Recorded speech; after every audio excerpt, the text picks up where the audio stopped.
safety ya. Mbak Umi. Assalamualaikum warahmatullahi wabarakatuh. Waalaikumsalam warahmatullahi wabarakatuh.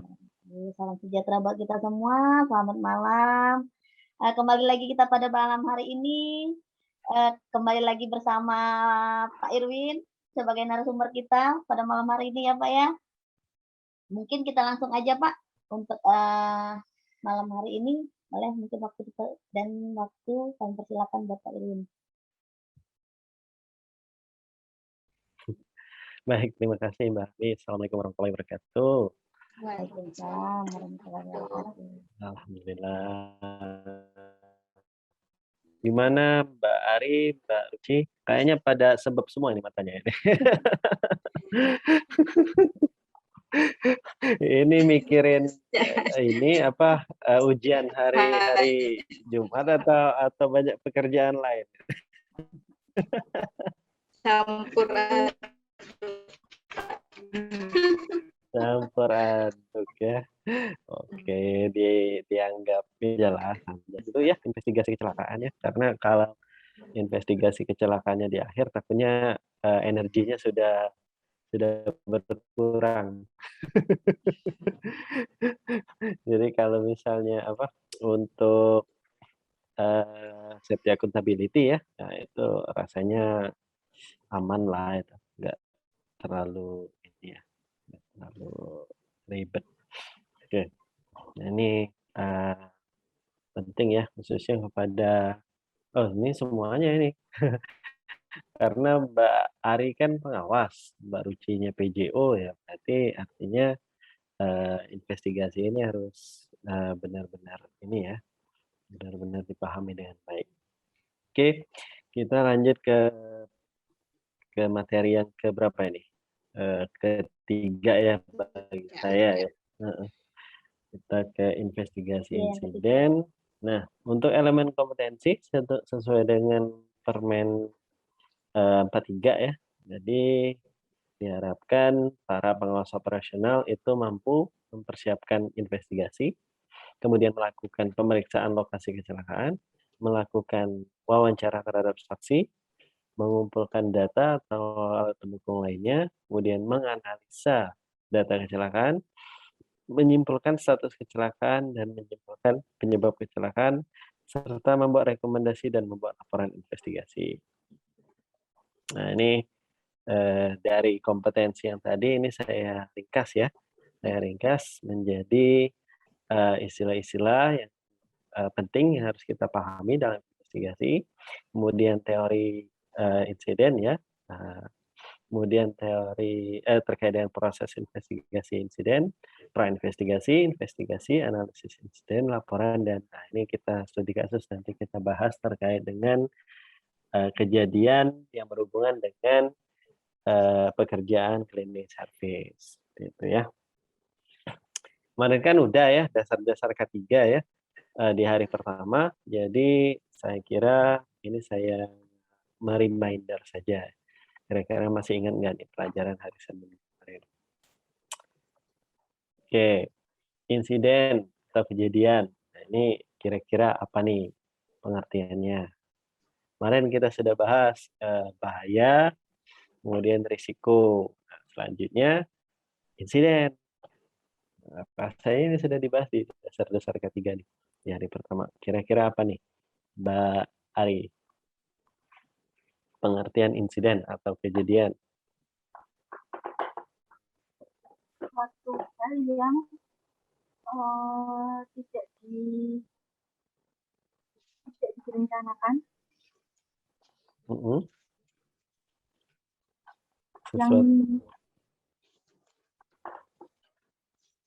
Yang apa?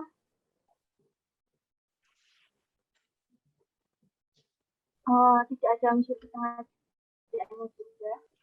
Oke. Tidak direncanakan, tidak ada unsur kesengajaan, terus? Tidak diinginkan. Kemudian mengakibatkan suatu keadaan atau cedera. Mengakibatkan kerugian. Nah, itu insiden ya. Kalau eksiden?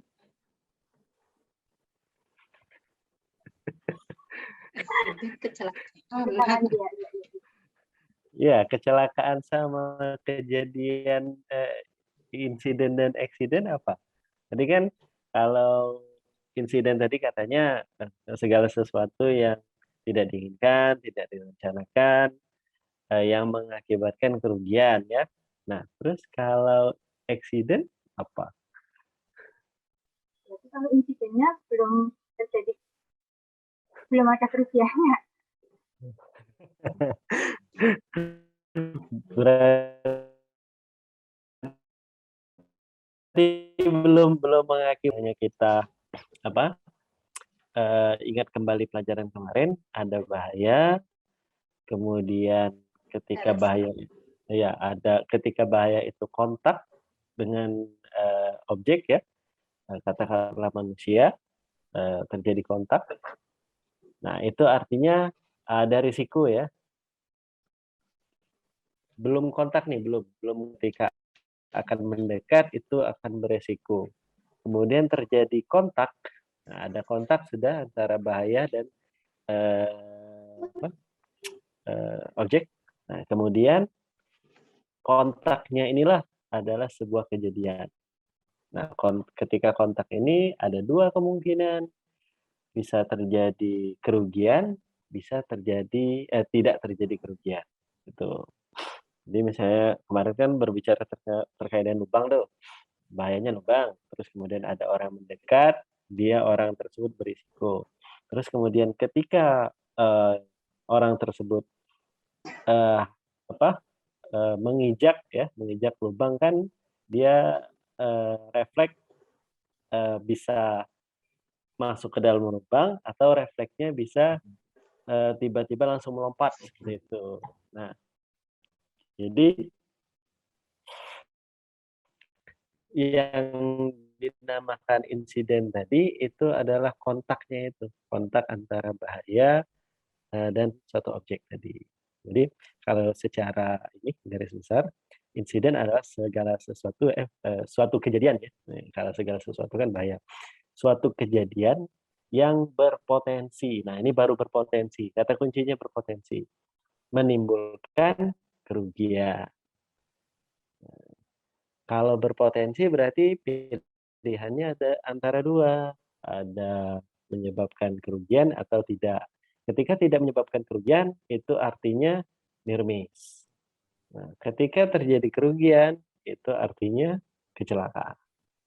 Itu. Jadi bisa dibedakan kan antara insiden dan eksiden. Itu. Jadi kalau insiden itu segala sesuatu kejadian baik itu tidak sengaja, tidak di ini ya, kalau kita panjang lagi, tidak direncanakan. Gitu. Yang berpotensi, kata kuncinya adalah berpotensi menimbulkan kerugian. Nah, ketika suatu insiden itu terjadi, tetapi tidak menimbulkan kerugian, itu artinya near miss. Ketika terjadi kerugian, maka insiden itu disebut dengan kecelakaan. Nah, ada tiga sih sebenarnya. Satu kecelakaan kerja, satu kecelakaan tambang, ada lagi kecelakaan lalu lintas. Tapi kita nggak bahas kecelakaan lalu lintas ya. Kita berkaitan dengan pekerja. Nah, kalau kecelakaan kerja ini apa? Jadi Mbak Ari, sekarang Mbak Ruci. Kecelakaan kerja itu ada kecelakaan yang terjadi saat melakukan kegiatan atau aktivitas ketika bekerja. Ketika bekerja. Kecelakaan kerja. Kalau misalnya kecelakaan ketika dia berangkat ke tempat kerja. Kalau dia berangkat tempat kerja, dia masuk kecelakaan.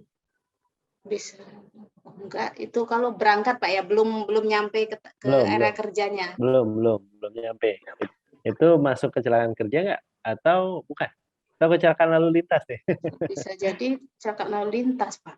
Soalnya kan dia tidak dalam wilayah IUP istilah kata. Wilayah proyek dia, wilayah kawasan tambang misalnya kata.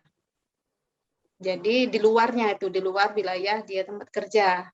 Sama aja dia saat dia di luar pas mau berangkat, terus kecelakaan. Jadi kecelakaan lalu lintas itu. Kecelakaan lalu lintas ya, Mbak Ruci. Kalau Mbak Ari sama nggak pendapatnya atau ada perbedaan?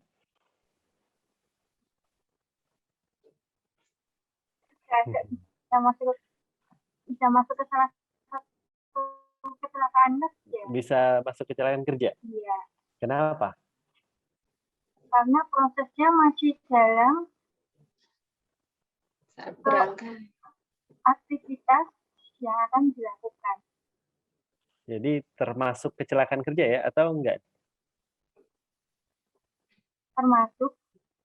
Termasuk. Ini ada dua pendapat. Ini kalau ada Pak Ari bisa saya tanya lagi satu lagi. Yang mana yang ini polling investigasi kecelakaan yang dikeluarkan oleh Depnaker ya? Enggak, bukan. Itu kecelakaan tambahan. Ini permen yang dikeluarkan oleh Ketenagakerjaan terkait dengan penyelidikan kecelakaan. Saya lupa nomornya di tahun 90-an, 92 rasanya. Nah, jadi di situ di ini ya, definisikan yang dimaksud dengan kecelakaan kerja. Kecelakaan kerja itu adalah kecelakaan yang terjadi pada pekerja. Intinya itu ya. Nah, tapi ada range-nya mulai dari ketika dia berangkat dari rumah menuju tempat kerja, kemudian beraktivitas di tempat kerja, sampai dengan dia pulang kembali ke rumah. Nah, itu. Jadi, artinya ketika yang bersangkutan satu langkah keluar dari rumah, tujuannya akan ke tempat kerja, kemudian dia terjadi kecelakaan di situ, maka itu akan dinamakan maka yang bersangkutan kejadian tersebut disebut dengan kecelakaan kerja. Jadi range-nya itu dia mulai dari